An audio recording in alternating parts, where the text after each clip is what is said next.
अस्सलाम वालेकुम बच्चों, आज हम फोलेंस इंग्लिश स्किल्स क्लास 6 का यूनिट नंबर 3 करेंगे जिसका नाम है the crocodile and endangered species. Actually आज हम लोग इसका पेज नंबर 17 करेंगे और 17 की एक्सरसाइज सी और डी करेंगे। पहली पूरा सब्जेक्ट हम लोगों ने पूरा चैप्टर मैंने पहले वीडियोस में करा दिया है। अगर आप लोगों ने नहीं देखा और आप लोग देखना चाहते हैं तो आप लोग हमारे चैनल पे जाएं, आप लोगों को मिल जाएगा। अब हम एक्सरसाइज सी पे आते हैं। Strange, choose another word for strange, यानी कि स्ट्रेंज के लिए एक अदर वर्ड चूज करना है। स्ट्रेंज के जैसा एक अदर वर्ड यूज करना है। यहाँ पर हमें लिस्ट में कुछ वर्ड्स दिए गए हैं, मैं इनको पहले पढ़ लेती हूँ। Surprising, unfamiliar, unusual, haunted, foreign, novel, eccentric, peculiar.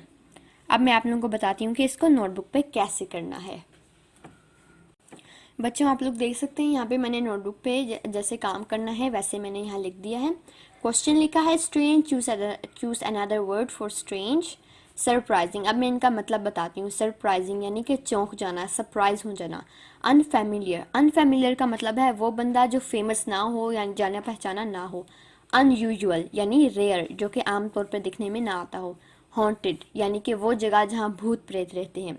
Foreign, foreign ज़्यादातर कहते हैं बाहर के इलाके को। फॉर एग्ज़ाम्पल हम पाकिस्तान में रहते हैं और हम जब अमेरिका जाएंगे तो वो हमारे लिए फ़ॉरेन होगा, यानी कि बाहर का मुल्क। नोवेल, नोवेल का मतलब है ड्रामा, अफसाना।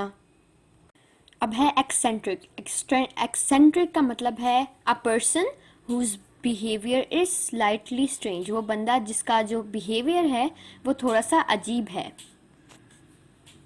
पेक्यूलियर, पेक्यूलियर का मतलब है ओड, यानी कि अजीबोगरीब और अनोखा। तो अब मैं आप लोगों को बताती हूँ उसको किस तरह से लिखना है। तो यहाँ स्ट्रेंज लैंड लिखा हुआ है। अब हम लोगों ने ऊपर से देखना है कि इससे मैचिंग कौन सा है। स्ट्रेंज लैंड यानी कि इसको हम अलग वर्ड में कहेंगे फॉरेन। इस तरह बाकी भी हैं। स्ट्रेंज फेस यानी unfamiliar.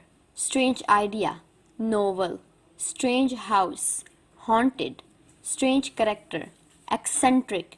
Strange story, unusual, strange to say, surprising, strange writing, peculiar। बच्चों अब हम आते हैं एक्सरसाइज डी पर। वर्ड सर्च, वाइल्ड एनिमल्स, यानी कि वर्ड सर्च करना है, हमने वर्ड्स को सर्च करना है। वाइल्ड एनिमल्स की नेम है। Unscramble the words and find them in the grid, यहाँ पर दिए गए हैं हमें बहुत सारे वर्ड्स और हमने उनको ढूंढना है।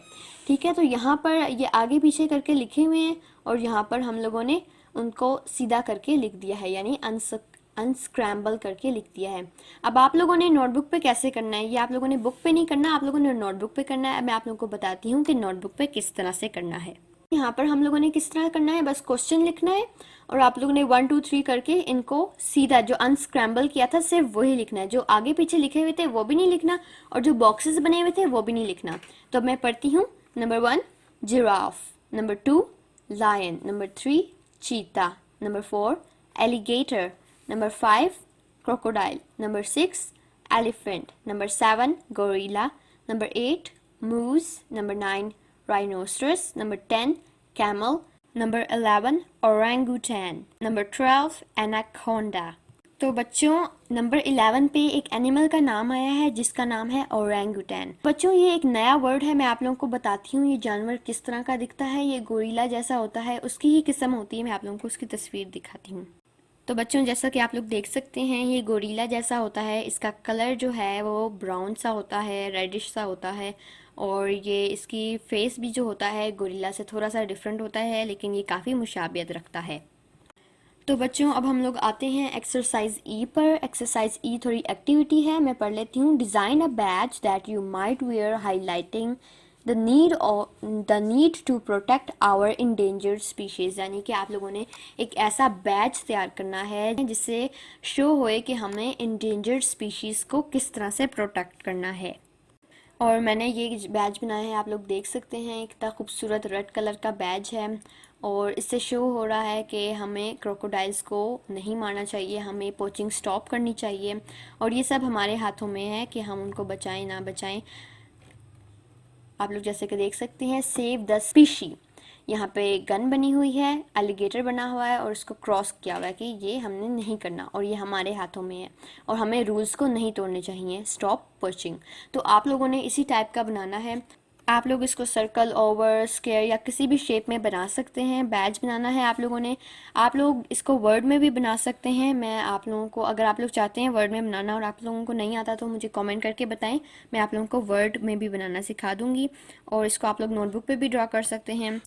So students, hope you understand. Please like, share and subscribe. I'm gonna see you in the next video. Allah Hafiz.